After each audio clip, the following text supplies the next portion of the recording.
You know, 1 minute you can be eating dinner, and 5 minutes later you could be crawling around in a stranger's house that's on fire looking for someone trapped. You have to make those changes just that quick, and then when it's over, you come back and you continue to eat dinner.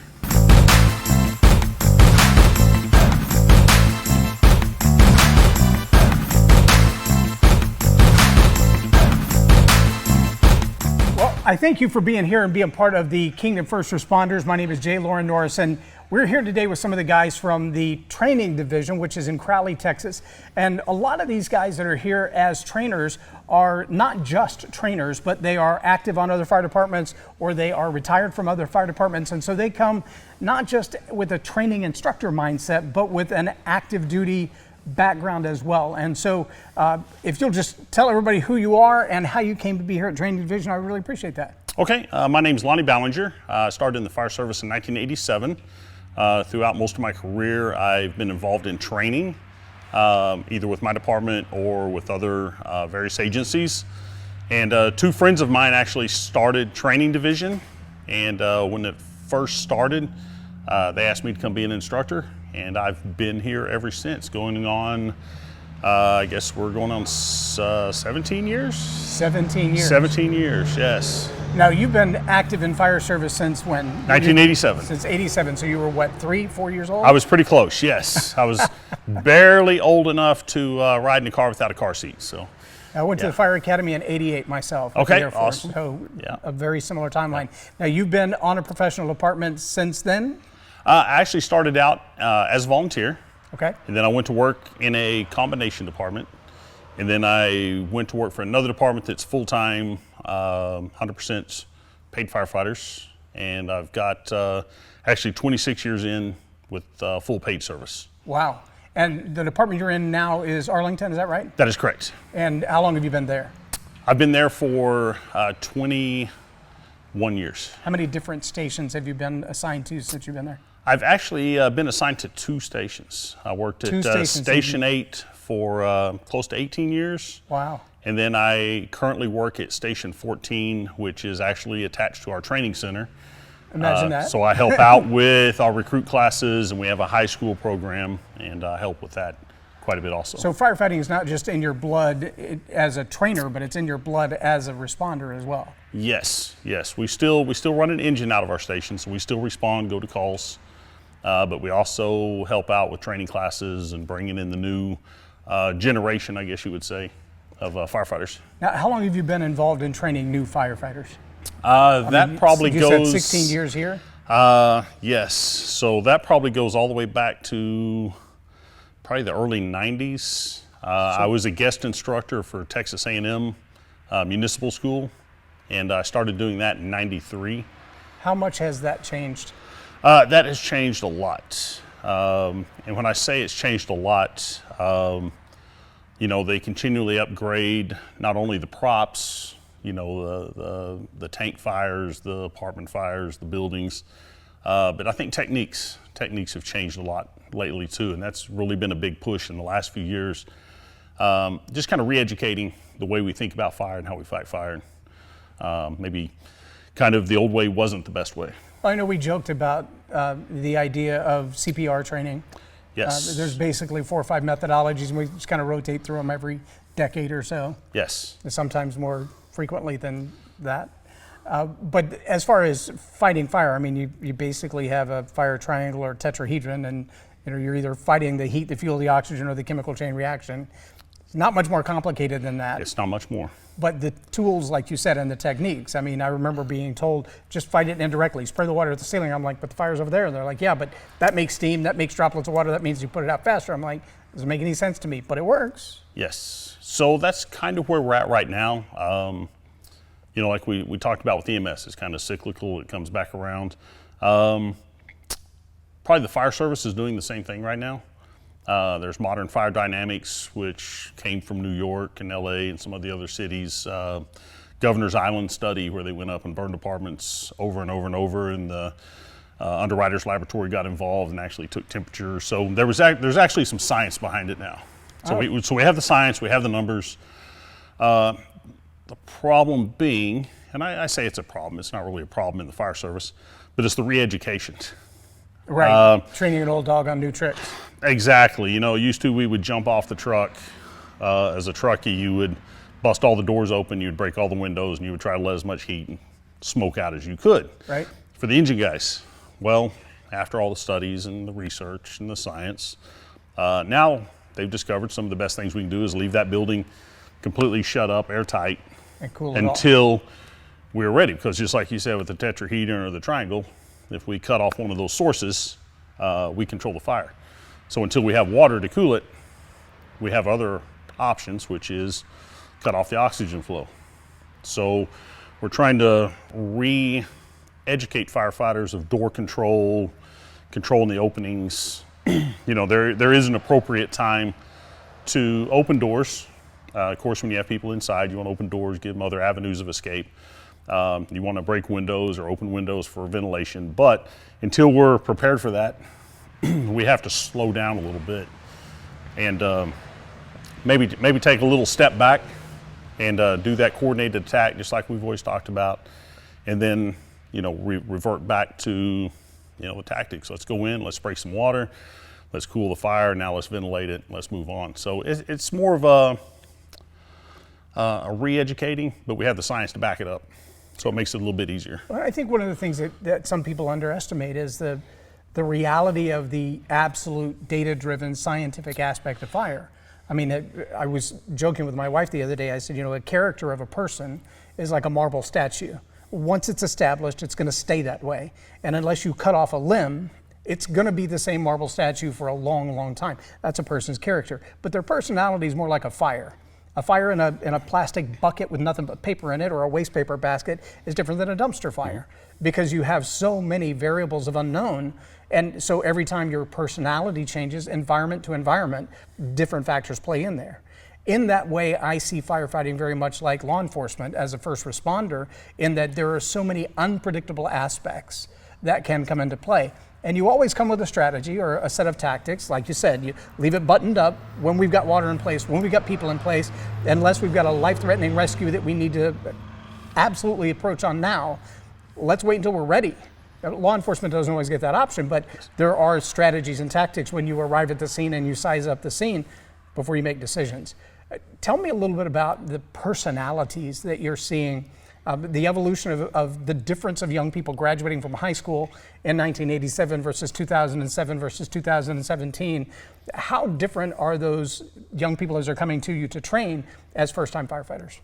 That's a good question, a good observation, because we have noticed over the years it has changed generation to generation. My generation, I guess we were the Gen Xers, Generation X. We grew up in the 80s, but we really kind of grew up in the 70s, the 80s, and we grew up in a very,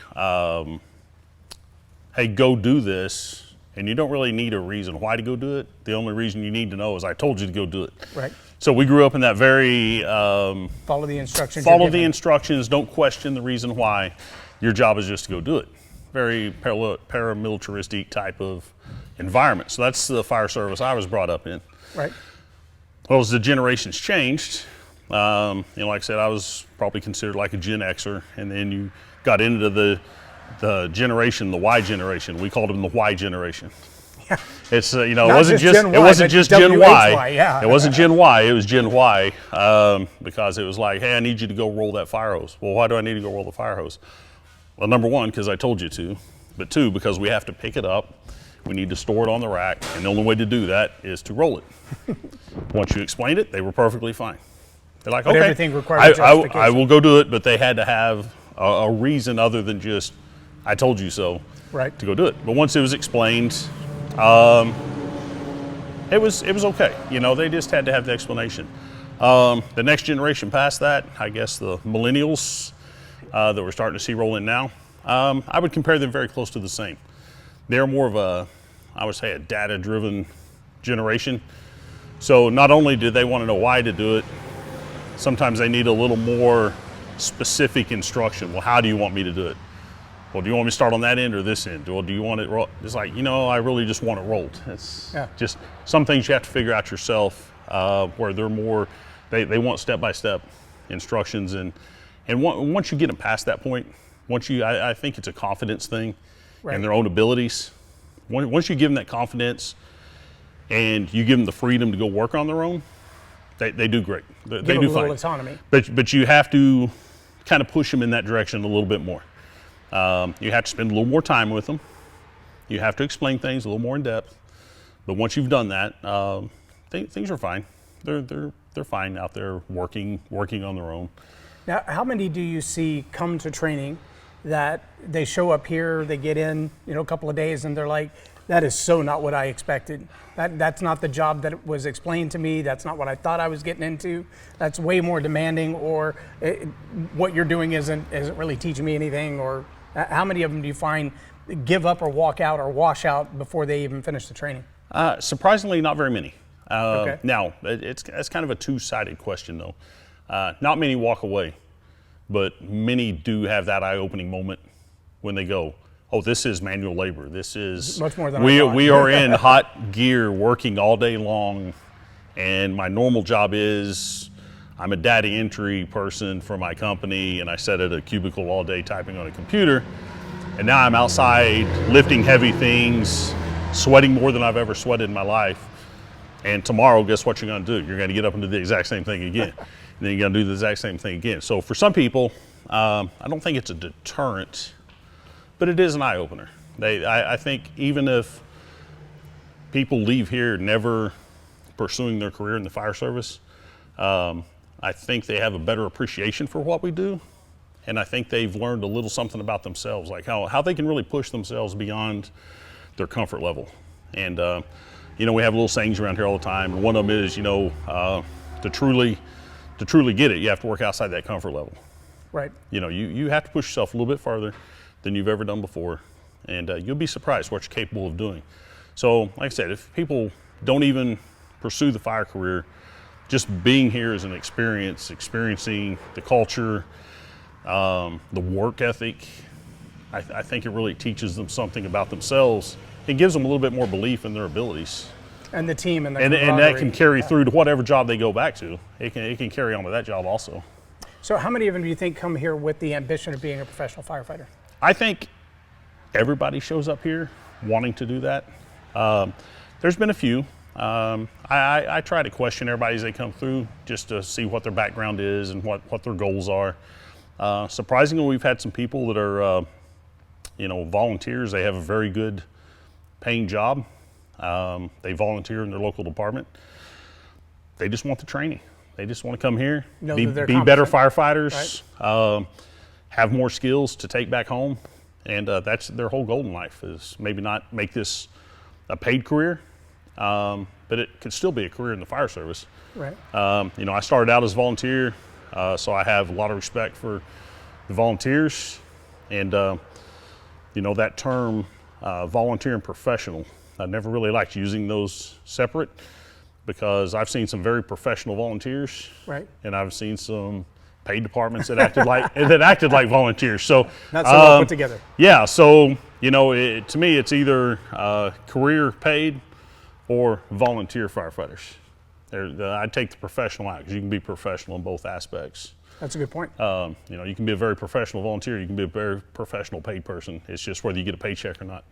So tell me, kind of as we wrap up, what's the one major change that you've seen? And a lot of people that I've talked to in law enforcement and in fire service and medical even, the last 6 to 8 months in our world has been such a radical transformation as first responders are observed by the world, even compared to the last 2 years, 10 years, or 20 years.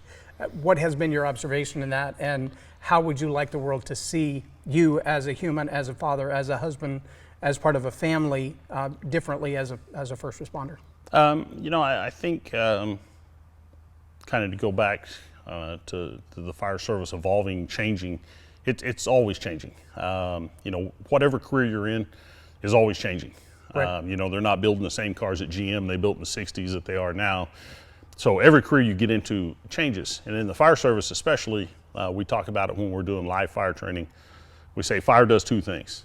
It either gets better or it gets worse. It never stays the same. Right. So the fire career is kind of like that. It either gets better or it gets worse, but it never stays the same. So what you have to do is you want to keep it on that better side. And I think the way we've kept it on the better side is through training, of course, learning new techniques, learning things that keep us safer. The tools, the technology, I mean, within the last 10 years, you know, just the tools, the technology is really just taking leaps and bounds to where we were at a few years ago. So that's there. And then, you know, with the current events, you know, especially like COVID, that's just one of those things. We just roll with it. This is a new challenge we're faced with. We're going to come up with a solution for it, just like we do any other time. And then we go out there and we do our best to take care of the citizens. You know, our number one job when we show up at the station in the morning is being prepared, being ready for when that call comes in to take care of the citizens. Because I've been doing this a long time, and I've never had anybody call 911 just to tell me they're having a great day. Right. You know, nobody's ever called 911 and said, hey, are you guys busy? Can they come over and have cake with us today? Because we're having such a great day, we want to share it. No, they call us because they're having the worst day of their life. It may not seem that way to us. You know, they wrecked their car. Okay, we show up, it's not that bad. But to them, it was their new car. They wrecked it, so we take care of that problem. Or it could be the full arrest. It could be their house is on fire. There's just such a wide variety. So I think as firefighters, our job is to be prepared for that. And when new challenges come along, like the COVID did, we just have to prepare ourselves, and we have to figure out what we're going to do to best serve those citizens when they call. And you know, when I go home, I'm just like anybody else. I've got 2 kids. They're in school. My son plays sports. My daughter rides horses. I've been married 25 years. Got a great wife that has only known me as a firefighter, so she understands the whole crazy, that's good. the whole crazy concepts. And you know, I think she really enjoys that also. I think, you know, she is part of the machine. We always talk about the machine, especially as emergency responders. We're just a cog in the machine. Well, right. The family is part of that cog also, because they're your stress relief, your debriefers. You know, you go home and for 48 hours, you just have this normal home life. You're watching baseball games, you're watching kids play, you're upstairs playing ping pong, you're doing whatever you do. And then for 24 hours, you go take care of everybody's problems. And it's crazy for people that aren't in this job to understand that, you know, 1 minute you can be eating dinner, and 5 minutes later you could be crawling around in a stranger's house that's on fire looking for someone trapped. You have to make those changes just that quick. And then when it's over, you come back and you continue to eat dinner when it's over. But it's not like a 9-to-5 job where you punch the card and it's go not a home and 9-to-5 job. Yes, exactly. You have to be very flexible. And, you know, kind of going back to that thing that surprises people, I think is part of that. And we tell them there's no playbook. You don't get a playbook and it says, okay, we're going to a house fire. Everybody open your book to page 11. Right. You know what? We figure it out when we get there. Well, just like we saw with the extraction tools today, you know, that you pull off one door on the car and it pops just like it's supposed to, and the next one you're like, exactly. Okay, so we tried to cut it, we tried to pull it, we tried to pry it, we tried to squish it. That door's not coming off. Think of something else. You have to be flexible. You have to be flexible, and you know, when it all circles back, this is that big circle. It all circles back to the training, because until you've gone out there and you've experienced that failure of that door's just not coming off, we got to come up with a solution.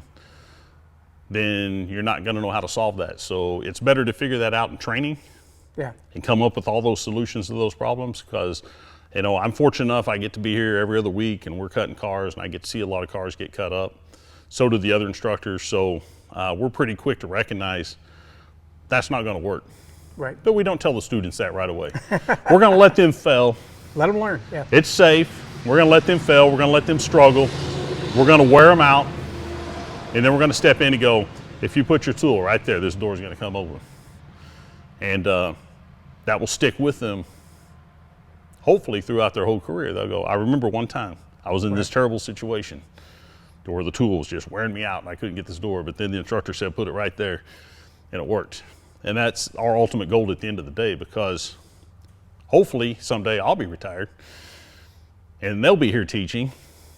and they'll be passing that same knowledge down. So as an instructor, really, that's our job. We just Create the legacy. I take the information I learned as a recruit, I built on it, and now I pass it on to the generation coming in so they can continue that path and pass it on down to the next generation.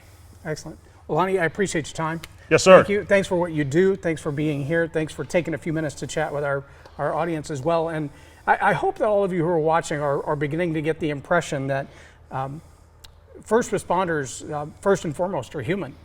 I mean, before they show up at the scene, they don't get up with an agenda of who they're going to help or who they're not. They leave their safety and comfort of their home to come to the fire department or the police department or the EMT and sit there waiting for the bus to roll out. And they do that knowing that they are human beings interacting with other human beings, hoping to do good for other people. And that's all the agenda there is. There's different skill sets and there's different tactics, but the agenda is really simple: help other people. And if you'll help us to help the world to see that, I think together we can make this world a much better place.